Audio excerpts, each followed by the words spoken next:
The David Pakman Show at davidpakman.com.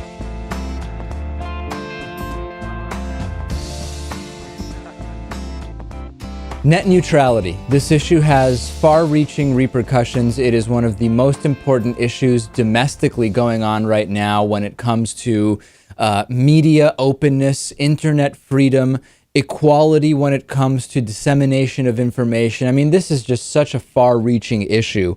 And if you care at all about independent media, the news media reporting what people are told, then net neutrality has to be an issue that you're paying attention to. And the latest news is that the FCC, so to backtrack, last week we told you about how the FCC put together a new plan regarding net neutrality or internet freedom. The FCC chairman right now is Tom Wheeler. Tom Wheeler is a former cable lobbyist, so that's a segment right there, just talking about that.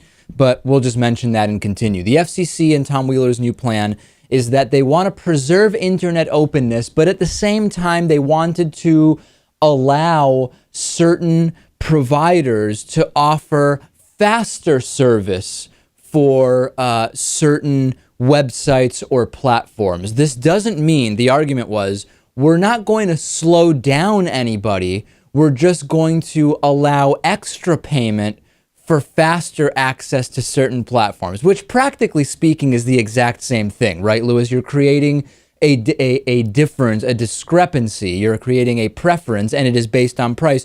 Fine, you're not slowing anyone down, but it's practically speaking the exact same thing. Yeah, I mean, it essentially works the same way. So if you don't go with company A who's offering Netflix at a faster speed, well, if you're with any other company, you're getting Netflix at a slower speed, and that's just kind of obnoxious. So obviously this created a huge backlash, and people, pro-net neutrality advocates were against this, congressmen were against this, major tech firms were against this, everybody who understood that this actually is against internet freedom and was clearly thinking about it was against it. So because of the backlash, Wheeler decided to signal his intention to back down. The Wall Street Journal reports that the FCC is, quote, revising the proposed rules for regulating broadband internet, including offering assurances that they won't allow companies to segregate web traffic into fast and slow lanes. But when you actually look at this change, so-called change, it's not clear anything has truly been revised. Wheeler has indicated that he has an intention to back down. That doesn't mean that he actually is. And the Journal sources say that the newest plan from former cable lobbyist turned FCC chairman Tom Wheeler is, quote, sticking to the same approach, but including language that would make it clear that the FCC will scrutinize deals to make sure that the broadband providers don't unfairly put non-paying companies' content at a disadvantage. In other words, ISPs can still strike deals with the big players like Google, like Netflix, but the FCC is allowed to scrutinize the deal to make sure that other companies who aren't paying aren't being slowed down. This is identical to the original proposal, Lewis. All they're saying is they're going to have oversight to determine whether anybody's being slowed down, but this is exactly the same thing. Big companies can pay for faster access. Right, as if the lobbying hasn't worked already for these big companies. Now they're going to now the FCC is going to look over every specific deal. And this just really opens up the floodgates. Comcast and Time Warner and all these companies, they're all donating to the Congress people who will ultimately decide on the Comcast-Time Warner merger. They're all wrapped up in this. We've got a former cable lobbyist running the FCC. But rest assured, everybody, Tom Wheeler is going to make sure that the FCC can check in and make sure everything that's happening is cool. You have to get active on this. You have to call. You can call or email the FCC. I recommend calling. If you want to email openinternet@fcc.gov, okay? I suggest you call. The number is 1-888-225-5322. You want to get to an operator. depending on what experience you have. Some people say that hitting 1, 4, then 0 on the phone tree gets you to a person. Some say 1, 3, then 0. Some say just start hitting 0 like a madman as soon as the answering machine comes on. Someone will answer. They'll ask for your name and address. You can just give them a zip code if you want, and then say, I'm calling to ask the FCC to reclassify internet service providers as Title II common carriers. That's it. Be polite. They will take it down and they will send the message in. We just have to get active on this, Lewis. This is a huge, huge deal, and so many different things depend on this. Right. It's really unfortunate that the lobbying has worked so incredibly well. It's just big business as usual. Money always wins, it seems. In the midst of all of the bad things about the Affordable Care Act, we do have some more data that the good things about Obamacare are actually working. Jason Millman has been listening in on earnings calls for publicly traded hospital chains, and he says that they all are reporting a big difference in admissions in states that have expanded Medicaid and states that have refused to expand Medicaid. Of course, Medicaid expansion, part of the Affordable Care Act. Listen to this. The Hospital Corporation of America saw 22% growth in Medicaid admissions compared to a 1.3% decline in non-expansion states. The company also had a 29% decline in uninsured admissions in states that have expanded Medicaid, while non-expansion states experienced 6% growth in uninsured admissions, according to Chief Financial Officer William Rutherford. Now remember, Lewis, one of the biggest problems we have with the status quo, employer-connected, for-profit healthcare system in this country is that when people don't have health insurance, they're uninsured, they go to the emergency room, and we know that the cost, or let me say it a different way, the amount ultimately collected by hospitals from uninsured patients who go into the emergency room is less than the cost of the Medicaid reimbursements for patients going in, for equivalent patients going in. In other words, you will actually still collect more money as a hospital billing the decreased Medicaid rates than you will billing the full rates for uninsured people. But of course, as we know, ultimately not collecting all of that money. However, we still see Republicans, even though it is fiscally conservative to expand Medicaid, refusing to do it. Maybe it's because they don't like the idea of the government giving anybody anything. Maybe it's because they don't like the idea of going along with anything President Obama has proposed, but it is factually speaking not fiscally conservative. Of the two things you mentioned, it was probably the latter. But yeah, I mean, I guess I wish we could, in some ways, let doctors and hospitals decide what the best course of action is. I think we all know. Interesting thing about that, yeah, we do know, right? The hospitals support the Medicaid expansion. And Lewis, a lot of these hospital companies, Community Health Systems, Tenet Healthcare, Hospital Corporation of America, they are all based in red states that have not expanded Medicaid, but they understand that the blue state Medicaid expansion policies are the best for them.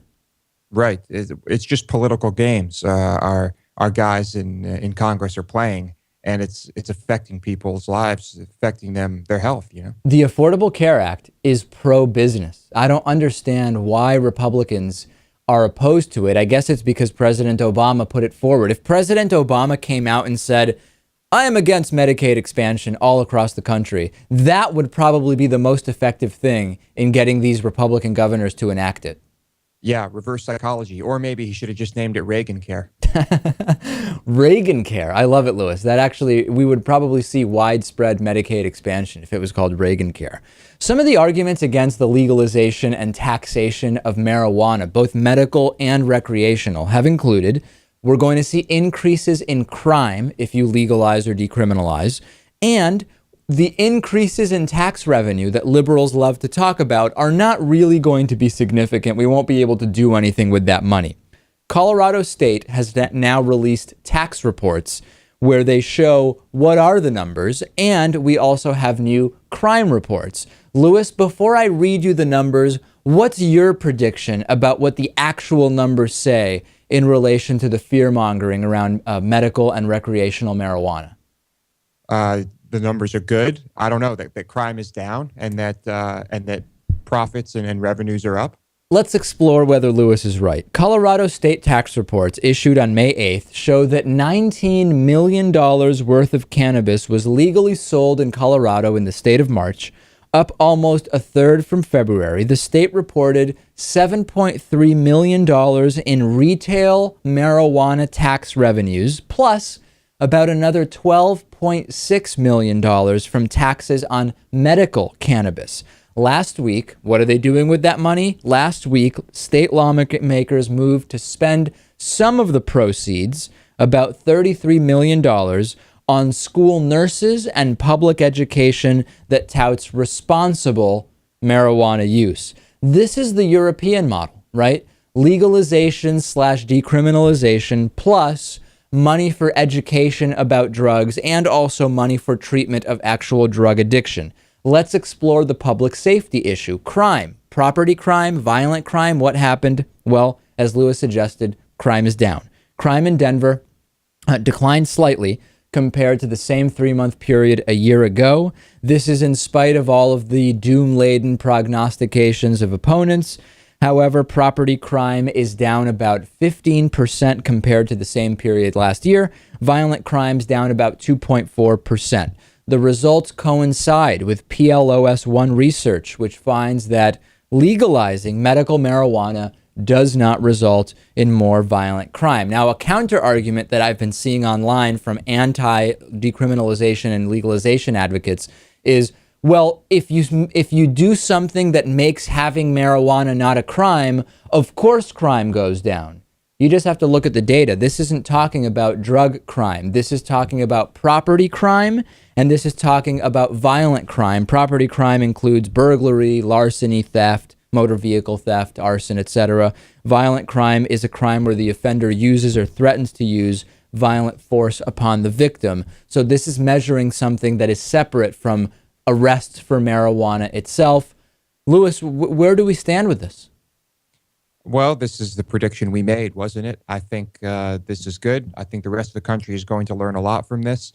And it's just a matter of time, David. This is what it's going to be like everywhere in I don't know how long, but in a relatively short amount of time. The next step is creating a bank that can be where these legal medical marijuana and recreational marijuana dispensaries can have accounts, right? The big issue has been that the federal government still makes it illegal for banks to house any of the money if you're doing business in the drug trade. And the problem is that you have these dispensaries, Lewis, that have all cash, and they just have to convert cash to money orders in order to pay bills. Of course, when criminals know that there is that much cash on hand, that makes them targets. The real problem that might lead to more crime is because of regulations, dispensaries having all of this cash on hand. That's the biggest risk here.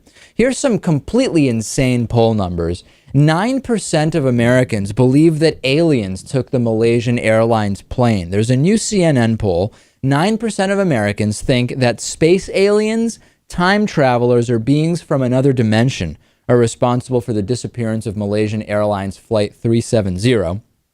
Now remember, in 2012, National Geographic did a survey where they found that 36% of Americans believe that aliens have already visited Earth. If we take that 36 and subtract the 9% who think aliens were responsible for MH370, that leaves 27% of Americans that believe aliens have visited Earth but aren't responsible for this particular airplane disappearance. I would love to interview some of those individuals. The new CNN poll also asked respondents where they think the plane is right now. 51% of Americans seemingly believe that the plane is in the Indian Ocean area around where the search teams have been looking. 46% of Americans think that it is somewhere else. None of the people polled could actually know where the plane is. So the question itself seems ridiculous, but maybe more ridiculous is the idea that half of America thinks all the aviation experts are wrong. Again, this tendency to believe that on everything, just the most basic, logical, simple explanation is not true without any evidence at all suggesting an alternate, realistic hypothesis. Right. In this situation, well, in a lot of situations, I guess I can't get too mad at people for wanting to believe Yeah. that the more interesting, exciting, and outrageous thing is the truth or somewhat true. I mean, let's face it, David, it is way more interesting to discuss the possibility of aliens taking that ship away than it is to talk about it just crashing into the Indian Ocean. You're completely right, but this isn't really that funny because for whatever reason, for a lot of reasons, in fact, one might even say any number, many people in this country have completely lost all respect for intellectual and scientific authority, right? The idea that, hey, climate change, that's one idea, and any other idea is just as valid and worth considering. Isaac Asimov said, anti-intellectualism has been a constant thread winding its way through our political and cultural life, nurtured by the false notion that democracy means my ignorance is just as good as your knowledge. And I couldn't sum it up any more concisely than that. Brilliant. Absolutely brilliant quote from a brilliant guy. All right. Thank you, Lewis. Lewis, very pithy there and concise. We'll take a break. We'll be back after this. Big news out of Arkansas. Big news out of the NFL. So much happening today. Glad you're with us. The David Pakman Show at davidpakman.com.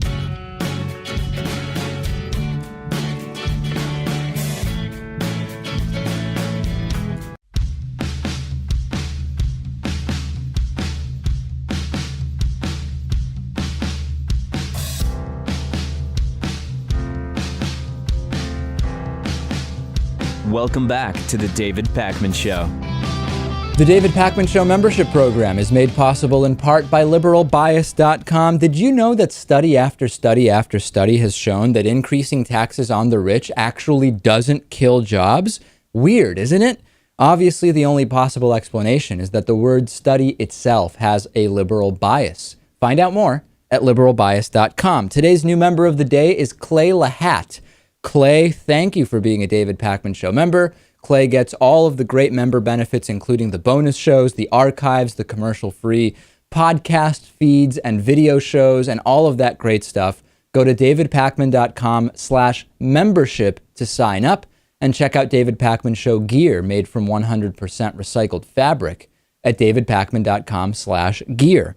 Big news out of Arkansas. Same-sex marriage has arrived at the Bible Belt, starting with two women who traveled overnight to ensure they would be first in line. This is Jennifer Rambo, who was married to Kristen Seaton, a former volleyball player at the University of Arkansas. What happened was that a federal judge ruled, a circuit court judge ruled that the 10-year barrier to same-sex marriage in Arkansas was actually not constitutional and voted to overturn it. Of course, the Arkansas, the anti-gay forces in Arkansas are very, very angry about this. They say Arkansas is a God-loving, pro-family state, so they apparently, like they think Jesus would have done, want to prevent couples who are in love from getting the same legal recognition that they are entitled to. Even if the stay that has now been requested is eventually ordered, the fact that people in Arkansas have been able to get same-sex marriage licenses is really, really big. As we know, Lewis, even when stays eventually happen, when there have been successful marriage licenses issued, ultimately, we seem to see long-term progress towards equality, and it's clearly the way things are going, and this is huge news. I mean, Arkansas is one of the ones we often joke and say, Arkansas, Mississippi, these are going to be the last holdouts. Right. I was not expecting it this early, but hopefully once these God-fearing, God-loving, whatever you want to call it, people in Arkansas realize that their state doesn't get destroyed in some massive calamity because of this, maybe some of them will change their minds. We really need to get past this issue. I mean, we really do. This issue is killing our country, not only because it shows that there is such hatred and homophobia, but because we have real significant issues to worry about. We have inequality bigger than ever in this country, income inequality. We are destroying our own planet. We need to work on advancing medical treatments and technology on so many things, space travel. And we have people worried about who's getting married, right? I mean, it's just such a waste of time and energy. Seems like it to me. I can't believe that people devote their lives to it. When the former Heisman Trophy winner, Michael Sam, took the NFL by storm and was drafted into the NFL, he kissed his boyfriend. And as you can imagine, Lewis, this made a lot of people really, really angry. And now what's happening is that conservatives are saying, hey, Tim Tebow, Christian NFL player Tim Tebow, was treated way worse for being a Christian than Michael Sam is being treated for being gay. Now, Tebowing, Lewis, explain that. Tim Tebow is this not very good football quarterback who's very religious, and he would get down on one knee and pray. Was it during games? Was it before the game? I think it was all throughout the game at different times. He would kind of get on one knee and do this little quick prayer stance, if you will. That was Tebowing. Well, this topic just flew out of control over the weekend when Michael Sam was drafted. DeMarcus Walker, who's a defensive end for the national champion Florida State Seminoles, made a comparison on Twitter between Tim Tebow and Michael Sam, saying, y'all praise Michael Sam for being gay, but y'all mock Tim Tebow for being a Christian. Shake my head. Michelle Malkin's staff at Twitchy picked up DeMarcus Walker's comments, and other conservative blogs followed. The gang on Fox and Friends was all in on the action. Reality TV star Donald Trump, who regularly calls into Fox and Friends, agreed that there was a huge double standard here, and a player for the Miami Dolphins was actually fined over the weekend for reacting negatively on Twitter to Michael Sam's selection. He eventually apologized, but at Fox and Friends, they still see a big problem. Double standard? Well, maybe it's more like, well, religion, that's just not cool, said Steve Ducey. You know, it's just not cool. How many times have we talked about how in various venues, religion particularly Christianity is mocked? And then Elizabeth Hasselbeck chimed in saying, but certain things are okay, it seems. Let's take a look at a clip from Fox and Friends. Double standard, Donald Trump.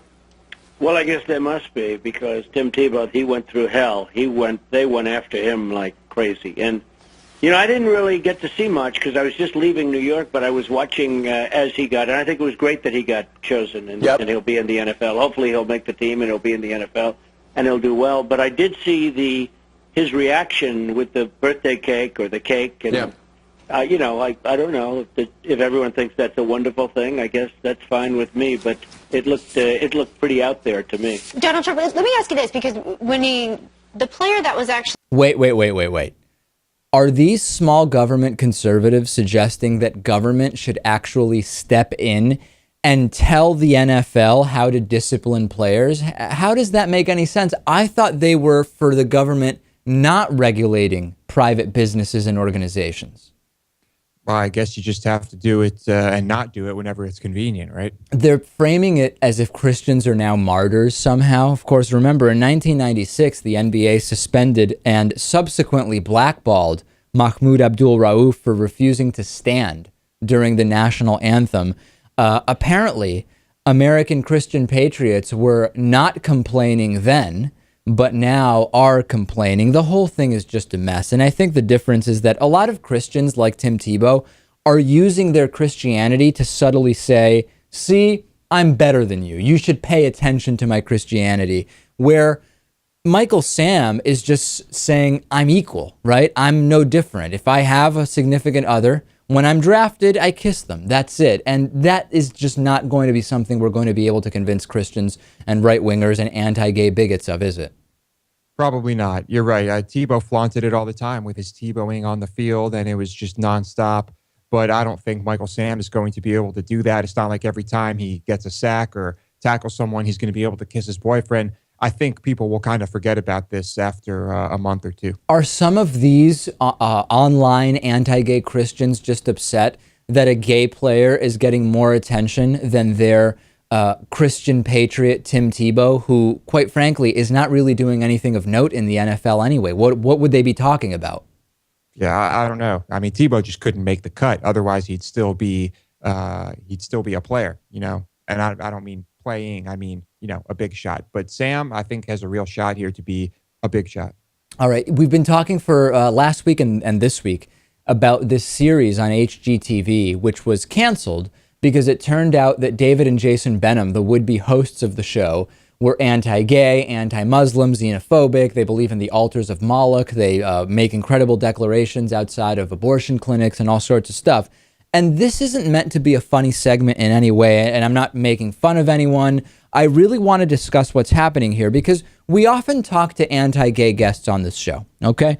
And some portion of the audience will sometimes write in and say, that guy seemed like a self-hating, closeted a gay individual, for example. And we actually have a list of many anti-gay crusaders who end up being gay themselves, okay? The reaction to these anti-gay twins and questioning whether they are gay has been basically wall to wall. We've never received feedback like this, Lewis, where people see these guys and say, wait a second, these anti-gay twins appear to be gay to me. And I'll just read you some of the comments. Who wants to bet these guys are another Ted Haggard? Should be funny once someone finds these guys porn audition tapes. These guys are clearly in the closet. Ironic that you have two guys who are anti-gay, and yet seeing them on this segment, they look super gay.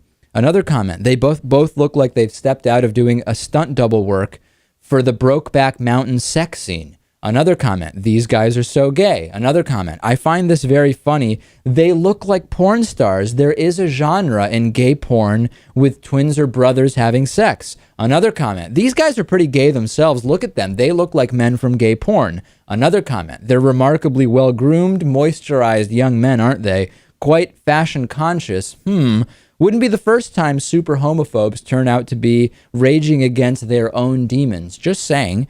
And those are the gayest shirts I've ever seen on two supposedly straight men.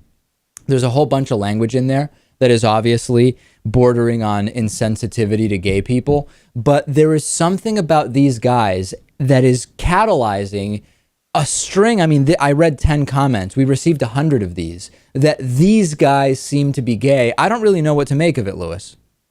I have to admit that when I watched clips of them, my gaydar immediately went off. But I can't say with certitude, and I wouldn't say that they are gay. I just think that it's not unreasonable to think that because I got that impression immediately. I mean, I don't know what else to say about it. We can't make any claims though. Yeah, it's more of just an analysis, a sociological question. I mean, the pages and pages of comments from people saying, wait a second, how are these guys anti-gay? They clearly seem gay. It goes above and beyond any guest we've ever had on this program, even when Paul Cameron was on this show and admitted to at one point having been attracted to men or feeling attractions to men. This outdoes that by orders of magnitude. I don't know. I'll open it up to the audience. You can comment on this on our Reddit forum. Go to davidpakman.com/Reddit. REDDIT. We will take a break. We'll come back and talk about Karl Rove's latest unfounded attack on Hillary Clinton. We will talk about the latest attack on demonically possessed pop star alter egos. We have your voicemails. Just so much. Glad you're with us on this Tuesday afternoon. The David Pakman Show at davidpakman.com.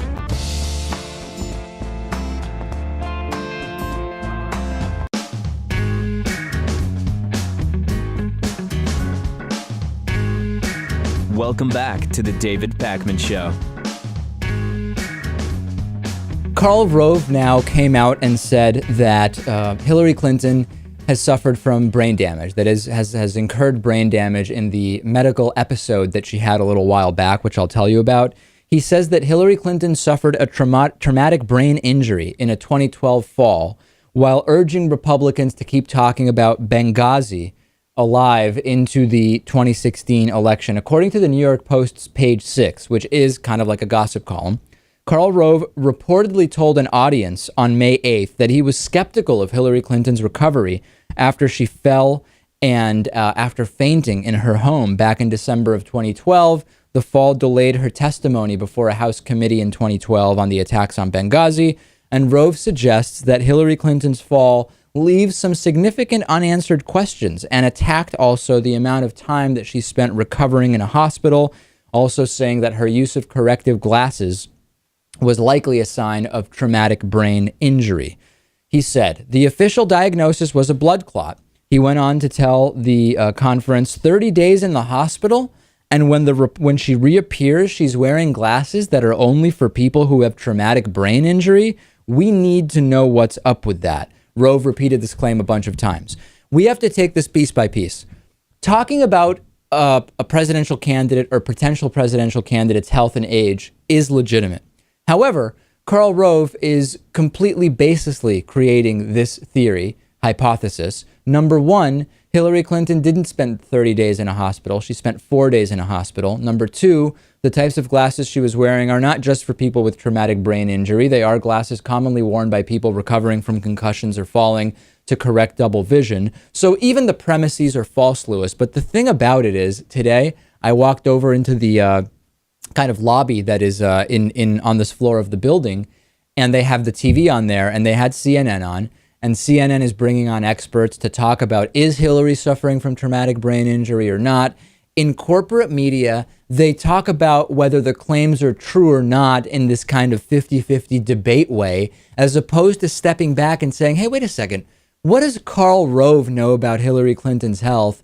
And it's an obvious attempt to criticize her, to already cast her in a negative light for 2016 run, to criticize her on Benghazi. These are just low blows. And corporate media seems to just love the opportunity to debate the statement itself. Yeah, he seems he's really digging here. Obviously, the time has begun to start trying to disqualify and discredit Hillary. And you know what? Someone who, with a career like Karl Rove, unfortunately, can go wherever he wants and say whatever he wants. And people are going to listen and people are going to air it. And he knows that, and he's using it to his advantage. And the craziest, the most despicable part is this will probably work because these rumors start and then they start to infect the blogosphere and corporate media. And we have to step back and remember that there are conflicting theories about the concussion, even within the Republican Party. We now have the theory from Karl Rove that the entire thing was actually a cover-up of a more significant traumatic brain injury. At the same time, remember that on December 20th of 2012, Tea Party Florida former Congressman Alan West said that Hillary Clinton faked the entire concussion to avoid having to give the Benghazi testimony in the first place, and that it was all made up simply to try to get away from the so-called scandal that was Benghazi. Two completely baseless hypotheses from different right-wingers that directly contradict each other, but still, the right wing will absolutely love it. It's going to spread like a plague, David. There's nothing we can do about it. Hopefully, it just doesn't have that big of an impact because it's all just stupid speculation. Religious broadcaster Kevin Swanson said last week on his Generations radio program that Beyonce's persona, Sasha Fierce, might actually be evidence that she's demonically possessed or satanic, according to Right Wing Watch. This is just amazing. We have now a situation where anything you can attack and connect it to demons or connect it to not being Jesus-like or whatever the case may be is taken as a just a thrilling opportunity to attack people. And this is the clip from this program, Kevin Swanson. Let's listen carefully to what he says and figure out who else might be demonically possessed. Listen to the absurdity of this. Apparently, Beyonce uses a number of satanic symbols. Now, I'm not just saying just because somebody uses satanic symbols, they are satanic. Okay. But all right. It is interesting she uses pentagrams. She uses the goat-headed idol a fair amount. And she even refers to a spirit. And she calls the spirit a name, Sasha Fierce. And she says, this is a quote from Beyonce herself, "I depend on that spirit to give me energy in the performance. When Sasha comes in, when Sasha Fierce takes over and begins to animate me, then I get fierce." Now, stop for a moment. Yeah. That's weird.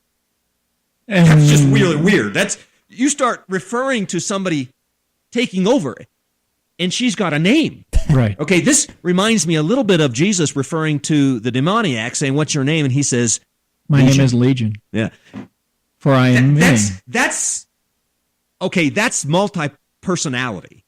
Or that's demon possession, or that's psychosis. That's something. Yeah, it's definitely something. Someone just told him after this broadcast that the entire film industry is based on people pretending to be other people in front of cameras. David Swanson's head exploded, Lewis. Yeah, I mean, is everyone who uses a nickname or a moniker or is it all demonic possession? I don't know. Hey, listen to this, David Swanson. There's this guy, John Mellencamp. He has this persona called John Cougar Mellencamp. Sometimes it's Johnny Cougar. Sometimes it's Cougar Mellencamp. And then even the cougar is suspicious because cougars have multiple identities that could be demoniacs. They have, sometimes it's a mountain lion and sometimes it's a puma. Sometimes it's called a panther. It's what Jesus spoke of. These are the end times. We need to get this guy and Pat Robertson in the same room, I think, to discuss this further. Country singer Garth Brooks adopted a new persona recently. I wonder if he's a demoniac as well. Demoniac. Yeah, I just love that word. It's incredible.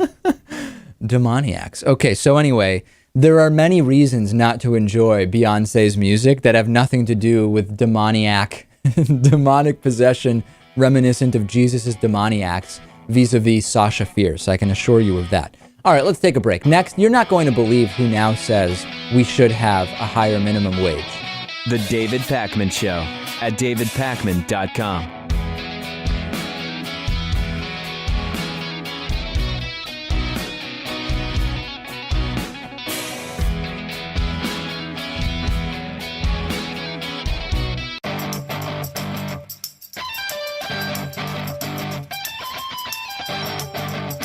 The David Pakman Show at davidpakman.com. Last week we were talking about whether or not there's a split or a fracturing of the Republican Party. And one of the examples that I pointed to that told us there is a split was that in spite of Mitt Romney and John McCain being wrong on many issues, they're more moderate Republicans, and that the Tea Party, the extremes of the Republican Party, wanted people like Alan West, Michelle Bachmann, Rick Santorum to be their presidential nominee. We now have further evidence that there is this split in the Republican Party because in the midst of huge swaths of the Republican Party being opposed to increasing the minimum wage, or in some cases even having a minimum wage, as we've talked about, Mitt Romney says we should actually raise the minimum wage. In this wide-ranging interview on MSNBC's Morning Joe, Mitt Romney said, "I part company with many of the conservatives in my party on the issue of the minimum wage. I think we ought to raise it. Frankly, our party is all about more jobs and better pay." Of course, implicit in that is that increasing the minimum wage moderately, reasonably, would not kill jobs. Romney also assured Morning Joe host Joe Scarborough and Mika Brzezinski that he is not saying this to try to prepare himself for a 2016 run, that he's not doing it. He said, "I think our prospects of getting into the White House would be best with someone who has not already run twice as I have." Fascinating. Mitt Romney, on the side of 47% of Americans are takers, even he thinks the minimum wage should go up. Maybe, Lewis, just to 1968 inflation-adjusted levels.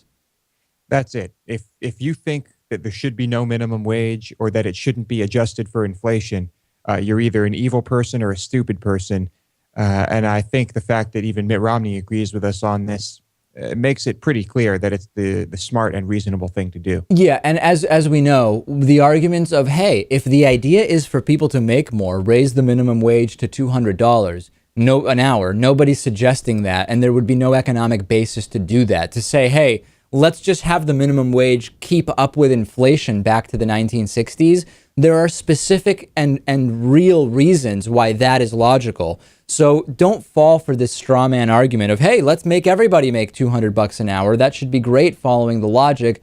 Nobody's suggesting that. We can talk in shades of gray. It's not an infinite minimum wage or no minimum wage at all. That's silly. Don't even get involved in that nonsense.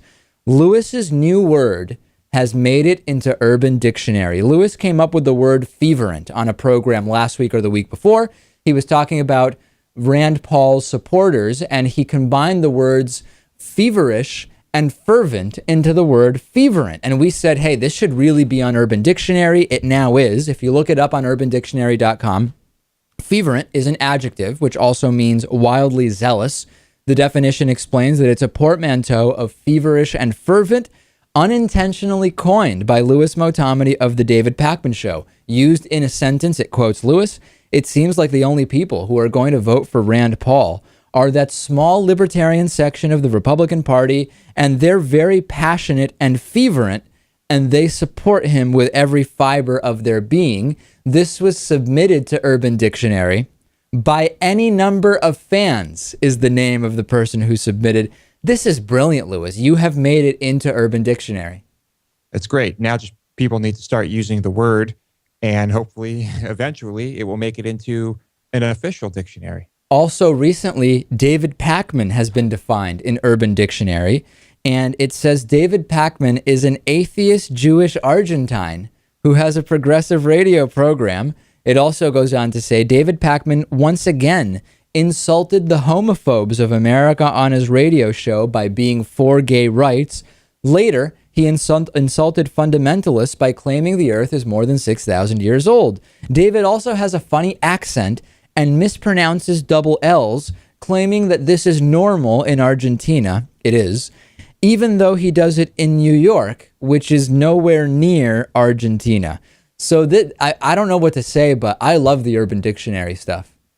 Yeah, we need an entry for me, not necessarily one with a term I coined. Well, but, there was one specifically. where our viewers tried to have, Lewis once explained that when Lewis is a woman or Motamedi's a woman, it's when after there may have been a romantic encounter, Lewis explains that he really sleeps much better by himself and kind of opens the door both literally and figuratively for the woman to return to her place.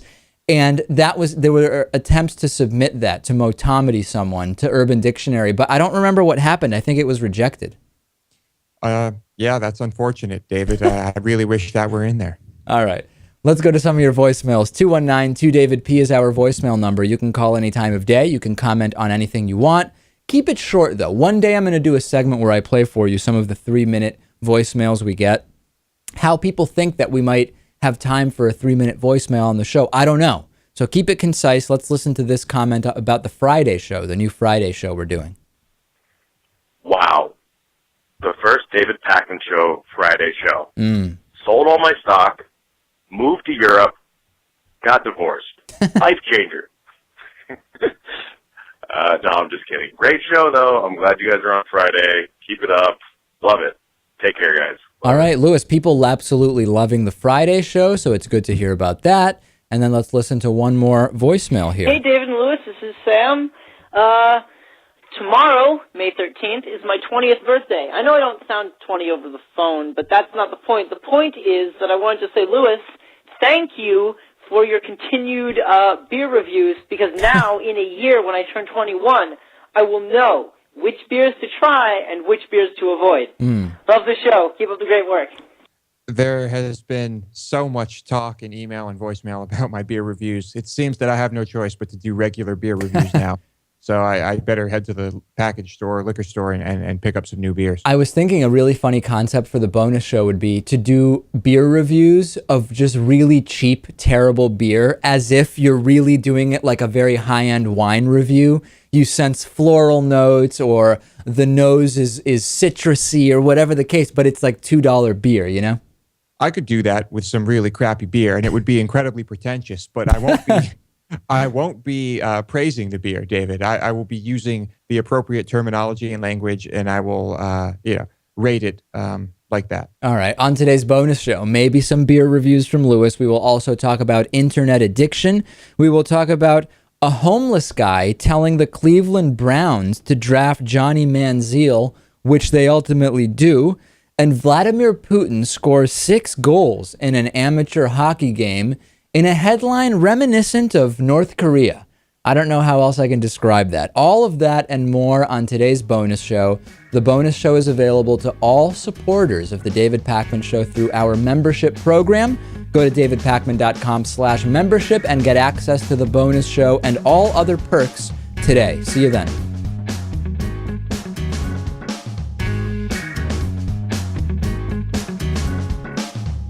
The David Pakman Show at davidpakman.com.